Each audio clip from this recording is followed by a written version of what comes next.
And when we speak of civil liberties and civil rights, people are beginning to understand that the most fundamental of these is the right to work in our society. And what is occurring in Guyana is that the government is making political capital out of the indefensible position of one who is either unemployed or is very close to the line of being unemployed. I want to say to you all, in no uncertain terms, that this government is disrespectful to black people. And if people disrespect you, you have a right to disrespect them.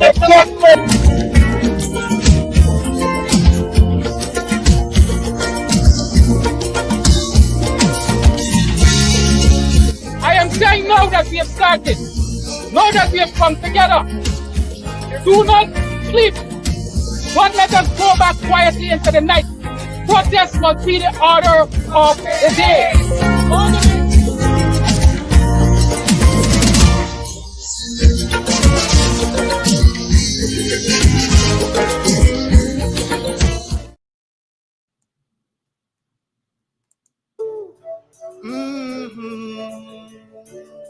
Hear my plea, oh Jah, a song for my land.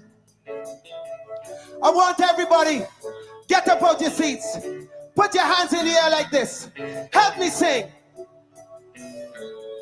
Rose up early this morning to the sounds of crying. Another mother shedding her tears. Oh, Jah, why all the pain and suffering? Why all the senseless killing? Could it be that nobody cares? So no. So many sons lost in the slaughter, blood running in the streets like water. A gun in hand knows no friend. No, warmongers selling death in my land, getting rich off the souls of the children. Can you tell me when will it end? Sing! How many more Jah must carry this load? Oh Jah, how many more Jah before we trot down Zion Road? How many more? Sing wayo, wayo, wayo.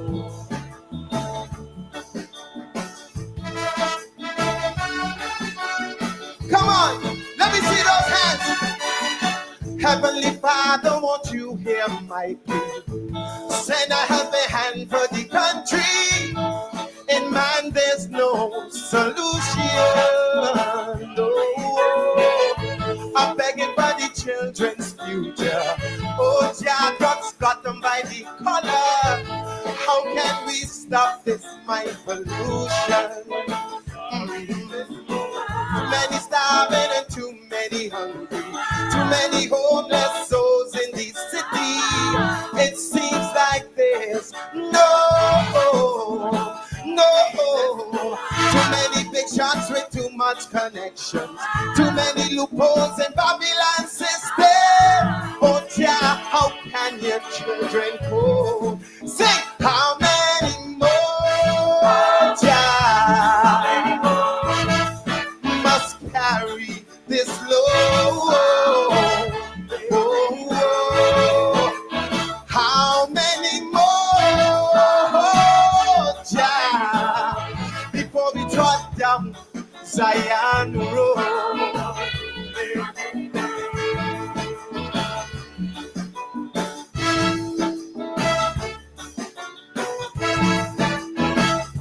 What you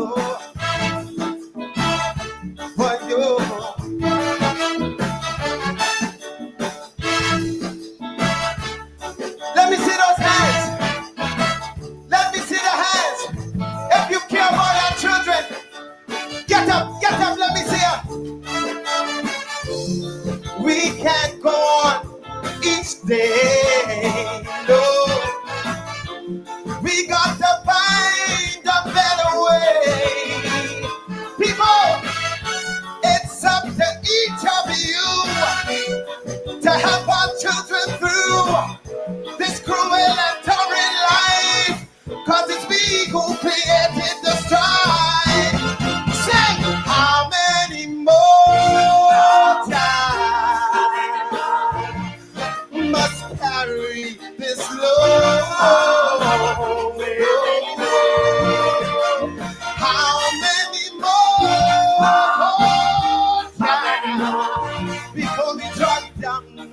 Zion Road. Oh, how many more? How many more? How many more? Hey, how many more? How many more? Oh, dear. Won't you hear my plea? I'm down on bended knees. Oh, dear. How many more? How many more? I said I rose up early this morning to the sounds of crying, another mother shedding her tears. Oh dear, how many more? How many more? How many more? How many more? How many more? Thank you. Moving rendition there by John King out of Barbados, what has become an anthem for young men, particularly black men, who continue to be gunned down by the state in Guyana and across the Caribbean. Good afternoon to you, and welcome to this impromptu gathering. I want to read for you the WPA's statement to the media and public today, Monday, January 27. WPA condemns in the strongest terms the government's move to appeal the court's ruling on its high-handed decision to discontinue deducting union dues from teachers' salaries in the wake of their strike last year for better wages. In the first instance, the initial action was a violation of the spirit, if not the letter, of industrial relations best practice. In Guyanese parlance, it was a case of blatant spite work against a union whose only sin was to heed the call of its members to protest for better wages. After the court intervened on the side of the union, it was thought that the government, which likes to boast of its working class origins and credentials, would have backed off. But not this government. Even after the union, in the spirit of compromise, ended the strike and dropped most of its initial demands, the government has continued its big stick agenda. Attorney General Anil Nandlal is completely out of order to suggest that it is not the government's business to collect dues for the union. WPA asks the following questions. What danger does the GTU pose in asking the government to deduct union dues from teachers' salaries? Is the GTU an alien entity? Are teachers not contributors to the national purse, and as such are entitled to request government services?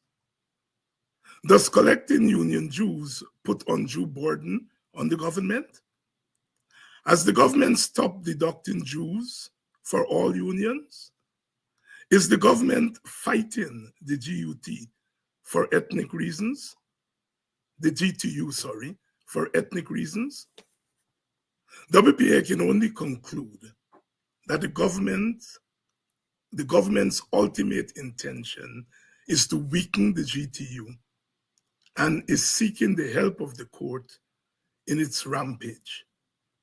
Having seen this script before, we alert the country to the danger this government poses to the maintenance of the fundamental rights for which Guyanese have fought and died to secure from slavery to the present. WPA says to the government, get off the back of the GTU and other trade unions you deem to be enemies. The government is not the property of the PPP. It is the government of all Guyanese, regardless of their ethnicity or political affiliation. If the government persists with its appeal of the most recent court ruling, WPA would have no alternative but to make this issue front and center of the upcoming election campaign, both as a government aggression against workers and against people of a given ethnicity. You cannot ask African Guyanese for their votes while you seek to crush organizations to which they belong. This matter is a WPA line in the sand. WPA finds the continued practice of the government of implementing mega projects, or seeking massive loans without the necessary feasibility studies and due diligence exercise to be most reprehensible. The recent exposure of the absence of due diligence report on the car power ship deal comes to mind. WPA called on the government to release this report if there is one. That call has not been addressed by the government. Today, we repeat our call. Now we have the case of the Exim Bank loan, whereby the bank has revealed that it has not done a feasibility study, nor is it in possession of one done by the government on the gas to energy project for which the loan has been secured. This is shocking. How can a government spend over $2 billion on a project without a feasibility study, especially as it relates to the environmental impact? This is financial and environmental criminality at its worst. Not only is the government borrowing like a drunken sailor against Guyanese patrimony, but it is potentially putting the country at environmental risk. Worse, the vice president was found to be lying when he suggested that Exim Bank did its own feasibility study. His subsequent explanation that he was referring to a due diligence study does not get him off the hook. Mr. Jagdeo cannot convince us that he does not know the difference between feasibility and due diligence. It is clear that there is more in the mortar than the pestle. WPA says governance by deception and downright lying is worse than the Dutch disease.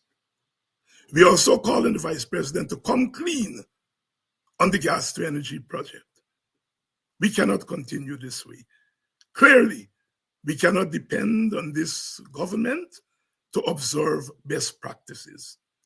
WPA therefore calls on the National Assembly to consider passing legislation compelling the government to do feasibility and due diligence studies for large projects. WPA repeats its discomfort with the current budget preparation process. It is completely unacceptable for a few persons at the apex of the government to decide the size, the scope, and the priorities of a national budget.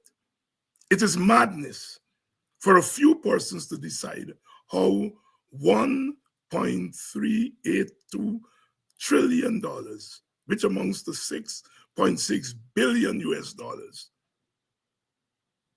for a small group to decide how this money is going to be spent. This is madness, especially in a country that is as sharply divided as Guyana. This is a sure recipe for corruption, discrimination, and autocratic behavior. WPA sees the budget process as part of the wider democratic process. We also feel that the budget must be seen as a national undertaking rather than a narrow partisan exercise. Towards this end, WPA again calls for legislation mandating the government to, in addition to its own proposals, it must seek inputs to the budget from local government bodies, trade unions, opposition parties, and other civil society organizations. The government must also be mandated by law to ensure that the final budget reflects, as far as possible, these broad inputs. Finally, we feel that there must be a law that the finished budget must be submitted to members of the National Assembly at least 2 months before the debate begins, to give them enough time to study its content. This business of giving members of parliament a few days to study a big budget is counterproductive and must be stopped by law.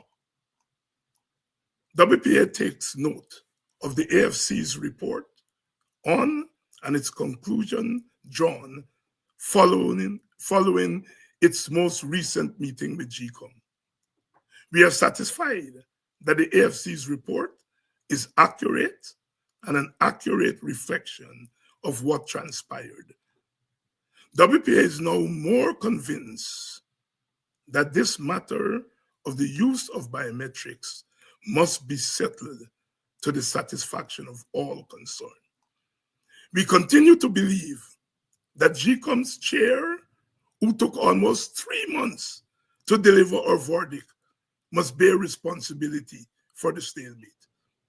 The report that 4 commissioners shared the view that the public has lost confidence in GCOM to deliver a credible election should jolt that body to change course. From the standpoint of the opposition, WPA stands by its position that the chair's ruling must not be allowed to stand.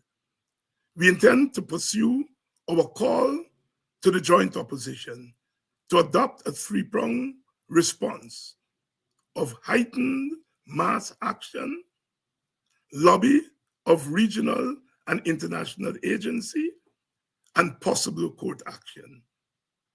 The intention is to put pressure on GCOM to reconsider its current stance.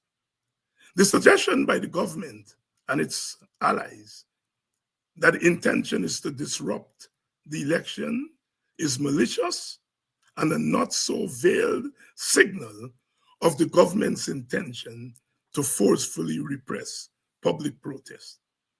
WPA calls on the government to desist from such action, as it would only worsen the situation. We believe that free and fair elections that are seen by all to be credible is the best guarantee of stability and peace in our country. Citing time constraints as an impediment to credible elections is foolish and dangerous. WPA repeats its position that a delayed election which is credible is a better option than a flawed election that is held on schedule. Finally, amid speculation about the fate of a broad coalition to contest the upcoming elections, WPA repeats its commitment to contest as part of a coalition as its first resort. Without passing judgment on the ability of other opposition parties to defeat the PPP on their own, WPA contends that a broad coalition stands the best chance of defeating the ruling party in a free and fair election.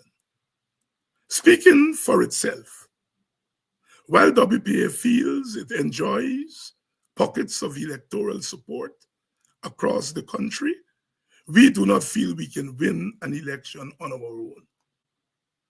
We also do not see much merit in using our support to be a spoiler or to try to bring about a minority government.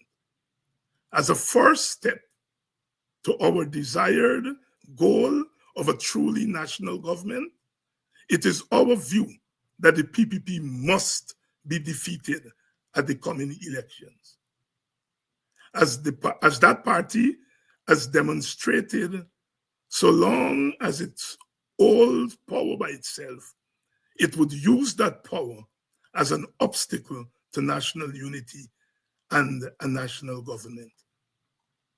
In response to those who contend that small parties like the WPA bring nothing to a coalition, WPA says that while we do not bring a large constituency of devoted voters, our small constituency could be the difference between a large but losing minority and a winning majority. We repeat that while we do not bring a large constituency of devoted voters, our small constituency could be the difference between a losing minority and a winning majority. In addition, there are other assets that go into winning an election which are not determined by size of voter support. In the end, the collective is greater than its individual parts. WPA statement, January 27, 2025. We intend to continue to press for this position. As we said in the statement, we feel that the government must consult with all stakeholders, including opposition parties, trade unions. They must do so by law. We must pass a law to compel governments to consult and to include the recommendations of those organizations in the budget, and that the budget must be published and MPs must be given enough time to study the budget before their presentations. If the government doesn't want to do this as a practice, then we are forced to ask that the government do so by law, to compel the government to do so by law. We also, as we said in the statement, we also feel that we must pass a law mandating the government to do feasibility studies and due diligence studies before they implement large projects. We cannot have a $2 billion US dollars project where there's no feasibility study. No feasibility study to tell us whether it's environmentally safe to build that gas to shore pipeline. If that pipeline goes wrong, it will be an environmental disaster for our country. Why is this government being so lackadaisical, willfully so, when it comes to spending our money and ensuring that we are safe?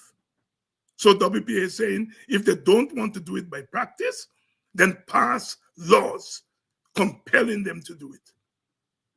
Compelling them to do it. We are entering into a new era. We continue to say that these elections are perhaps the most important in our lifetime, in the lifetime of our independent state. And so we must get it right. We are saying that we must have credible elections. You cannot deny the Guyanese credible elections by telling them, in order to get credible elections, you have to have more time. But if you have to have more time, then delay the elections until you get credible elections. As we say, we rather have a delayed election that is free and fair than an election that is held on time that is rigged. And the PPP is planning to rig this election. And so it seems to all of us that they've coordinated with GCOM chair and their commissioners to delay tactics, to engage in delay tactics. And they wait until this hour to tell us that it's too late. But WPA is saying it's not too late. It's never too late. It's never too late to have free and fair elections. In 1990, when elections were due, and Jimmy Carter came here and brokered an agreement between the government and the opposition, the PNC government of that time went to Parliament and asked for an extension. And they got it. And it took 2 years, from 1990 to 1992, to get everything in place for a proper election. We said to the government and the opposition, go to Parliament and ask for an extension if GCOM needs more time to get biometrics, a clean voters list, and an impartial GCOM. We must not accept an election that is not free and fair just in order to meet the deadline for election. We must draw a line in the sand. Thank you all so much for coming at short notice. And of course, this afternoon, I will be back with my usual Politics 101. Thank you all so much. And see you all in a couple of hours.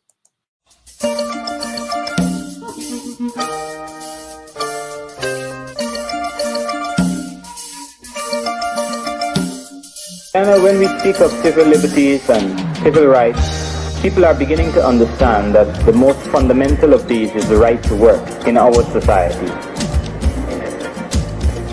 And what is occurring in Guyana is that the government is making political capital out of the indefensible position of one who is either unemployed or is very close to the line of being unemployed. I want to say to you all, in no uncertain terms, that this government is disrespectful to black people. And if people disrespect you, you have a right to disrespect them.